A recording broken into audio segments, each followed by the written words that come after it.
I am Mykola Ivanovich Cherny, born in the significant year of 1912 and sadly passed away in 1982. I proudly served in the Chernihiv region, specifically in the small village of Lotetelyevka, as part of the 1977th Brigade of the Airmobile Battalion. One particular morning, I distinctly remember getting up quite early, then proceeding to go out onto the main road to make my way to the local store for some fresh bread. Suddenly, a rather distinctive white minibus stopped right in front of me. 3 people got out. A uniformed policeman and 2 very large DCK guys who were quite big and imposing individuals. They formally introduced themselves, but for some reason they somehow couldn't manage to switch them over. They introduced themselves and asked for my documents. I told them I didn't have my documents with me. They said, "To the car." I said I couldn't go, my mom is sick. She's alone, she's going blind, has diabetes. She needs an insulin shot. In the case of this, An hour. They said, your relatives will give her the shot, but she's alone, there's no one else. there's no one else.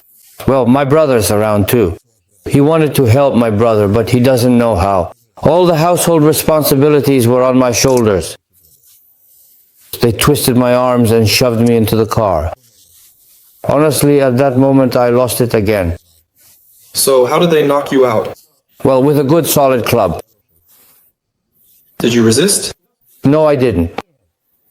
They just grabbed me a little like a dog. They took me from there and brought me to the Chernivtsi region, to the city. There they had their main base, their central headquarters, or something quite similar to that, for the police force. We meticulously went through all of the various offices there, carefully signed numerous papers and had our eyes thoroughly checked. We then proceeded to consult with the neurologist, where we signed some additional important documents.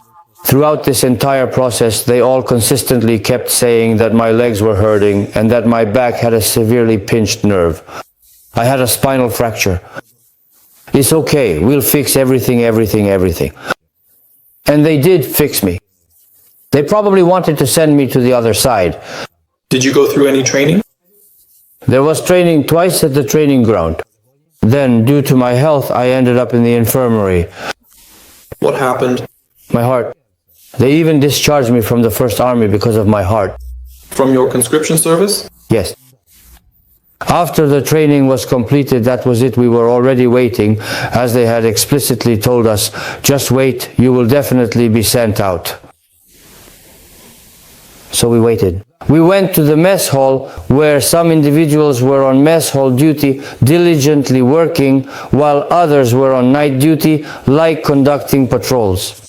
They then took me by train to Izium.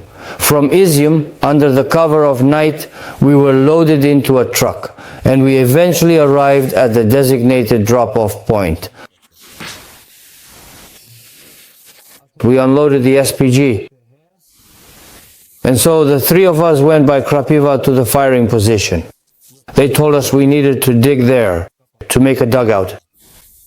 We had one particular group leader, who was indeed the gunner, and he meticulously aimed and accurately received crucial data over the radio communication system.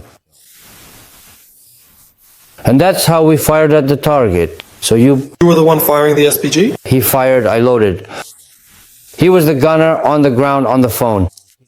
He received coordinates over the radio. And why? Why did you fire? Why? Why did you fire? What were the targets? Near someone's son, perhaps a young man. Near to what? A village, Cass? There was a village. And Redcan? No, it was a village. There was a village on the map. And wherever they were sitting, that's where we had to shoot. At people or at equipment? You couldn't see from there. So they just gave you coordinates? Yes, coordinate points. We shot at the coordinates? Yes, we shot at the coordinates. It was scary, drones were flying, missiles. Tell me, what was so scary that you remember? It's quite scary. The bombs that were dropped were very, very big. When they started bombing us relentlessly, SPG suffered significantly from our actions, and we Drones? have you arrived? Dronov has arrived. Chichiri, Chichiri, Grove, Sheena, Curls, Tuchiri, Curls, Grove, Sheena, Curls, Drone, and more. Arrived. And we promptly gave it back. They then took it directly to the designated LNG loading point, where the transfer process would commence. And they gave us a box of Beck. Sit and guard the point. Because They were supposed to replace us. A replacement, but there was no replacement. how long did you stay there? Just 23 days. 23 days at the position? Yes, we stayed at the same position until a 200 happened, which was quite significant. And he died. Who? Well, the one from the senior group. And who were you with? Baza. That's a call sign. And the lieutenant also had a call sign. And my call sign was dead. We were at the formation, and we didn't see anyone else. Well, who? Was it from your group who died there? Baza. We heard the radios. Well, the command was talking, sometimes here, sometimes with that group, sometimes with another group. And we talked among ourselves. I knew that one. After a week, we didn't hear anyone. There were only two positions. Ours, we talked on the radios. And there was another one with gray hair. I kept scratching and scratching and scratching here. I didn't know with my mom. I surrendered. Well, how? Tell me in detail. Well, I'm sitting by the tent. Just a tarp. We didn't even make a dugout. We just threw a tarp over so it wouldn't rain. I can't dig, you know. And the guys surrounded us. I started shooting up and down. Like, guys, I'm surrendering. I'm surrendering. I want to live. You started shooting to show that you were surrendering? Yes, What's strange? that kind of fear. A bad one.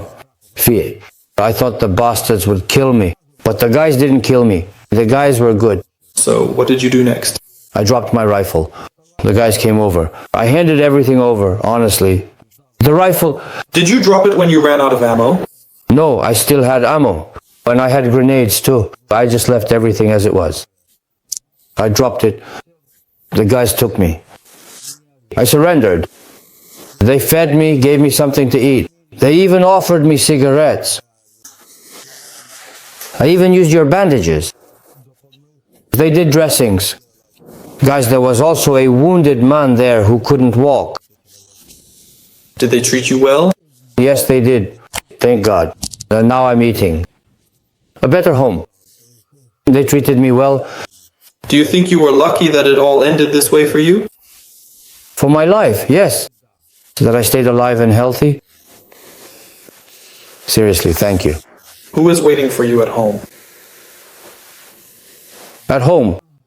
To be honest, I don't know if my mother is still alive. When was the last time you were in touch with her?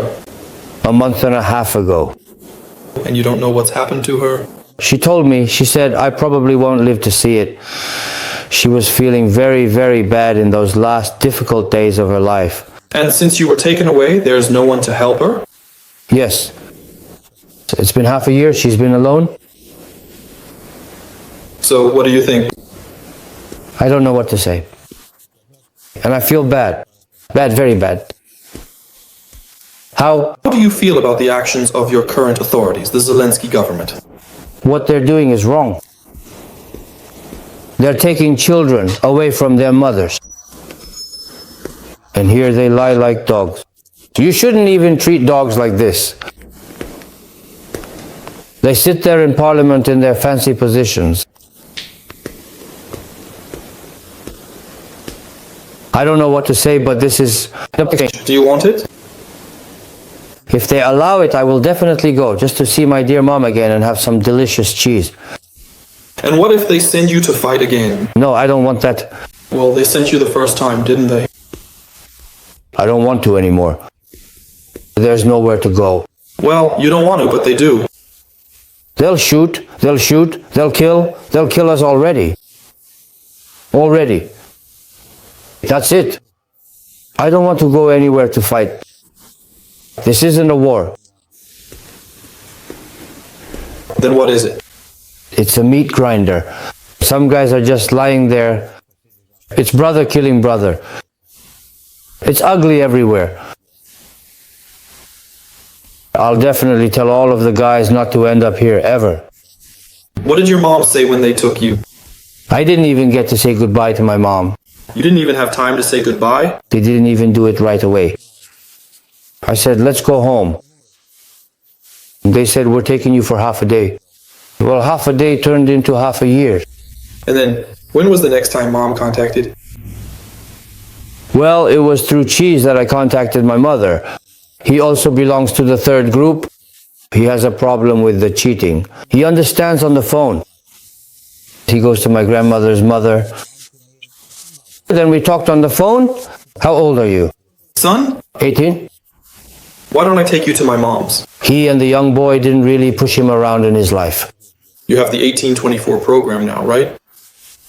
1 million H hryvnias. 200,000 cheeseburgers. Or how much does he give? I also heard something like that from your guys here. What do you think About that, really? Is it really like 1 million hryvnias? For just sitting there, letting the flies eat you under a tree? My friend was sitting not far from me, 2 meters. I slept at night, and he was covered in clay over there. And there were worms crawling. How is that even possible? And at home, his mom is also disabled. His mom is disabled. And he was sitting here under the bushes, covered in brooches. At least I covered him up. And his mom thought he was alive. We all said we were going for 4 days. She quickly threw it to the large dog's boss. What can I say about the business trip? Shitty. Why? Because they abandoned me. Did you ask for any help? They asked. So what's the result? The rest of the time they talked me into it.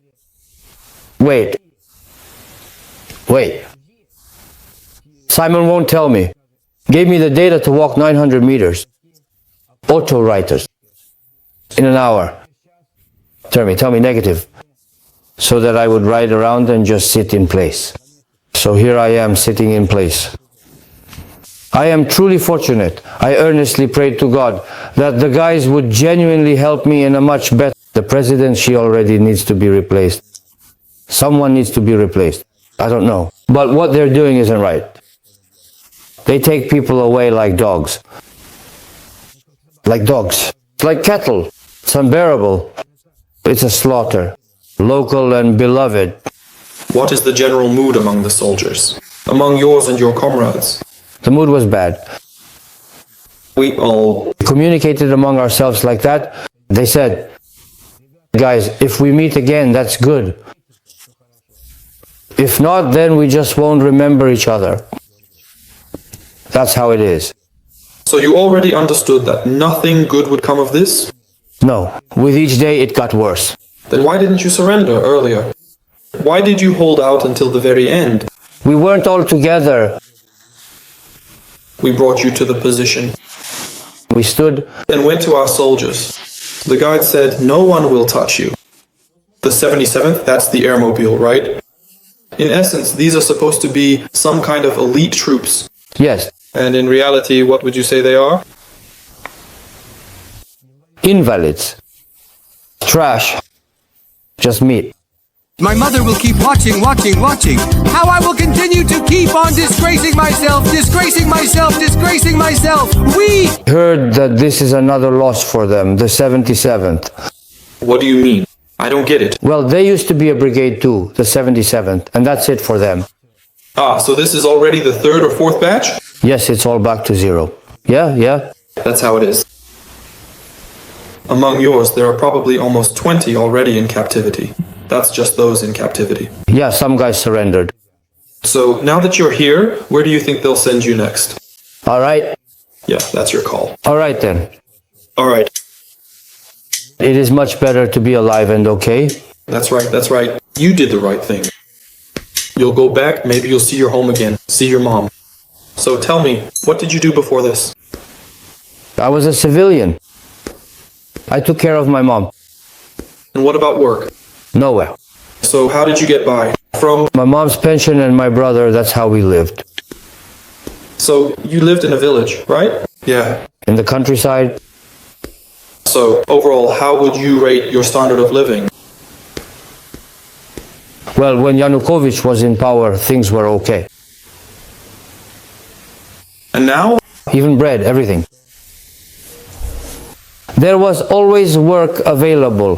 There were some clear instructions given. You'd typically go to some specific guy, and then you would pick apples there. After that, you'd then go to the local store and get yourself something substantial to eat. It was perfectly fine, really. And I could buy something for the kid, like some candy to eat.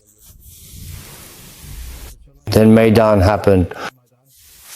Now bread is 50, sugar is 50, water is 50. Well, that's it. There's no work, nothing at all. If you go somewhere, the cops pick you up, put you on trial. My dear ones, I'm alive, I'm okay. I'm eating, sitting somewhere warm.